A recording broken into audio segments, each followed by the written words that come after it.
Good morning guys. তো আমার সকালটা শুরু হলো ভাজি, এখানে পরোটা আছে, কিন্তু আফসোস তোমরা এখন বলবা যে এতগুলা কেন।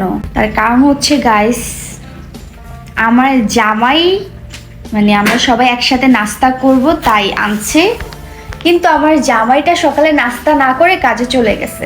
তার কারণ হচ্ছে তার হলো যে দেরি হয়ে গেছে, তার মানে খুবই আর্জেন্ট বেরোতেই হবে। তারপরে সে বের হয়ে গেছে আর নাস্তা করতে পারে নাই। আমার উচিত ছিল যে যখনই নাস্তাটা আসছে তখনই তাকে নিয়ে খেয়ে ফেলা, কিন্তু আমি কি করছি, আমি এতটাই অলস, আমি ঘুম থেকে উঠি নাই, আমি একদম শুয়ে আছি। আমি বলছি একটু পরে একটু পরে করতে করতে করতে করতে আমাকে বলছে যে যান উঠো নাস্তাটা করে নেই, কিন্তু আমি উঠি নাই। এখন আমার ভাই, আমার এখন আফসোস লাগতেছে যে আমার জানটা নাস্তা না করে চলে গেল, এখন আমি নাস্তা করতেছি, এটা আমার একদমই ভালো লাগতেছে না। তারপরও কি করবো, নষ্ট হয়ে যাবে, খেয়ে ফেলতে হবে এতগুলা। আগে আমি চা দিয়ে পরোটা খেতাম, এখন রান্নাটি দিয়ে চা।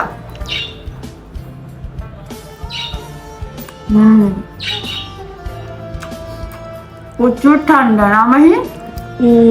অনেক ঠান্ডা পড়ছে।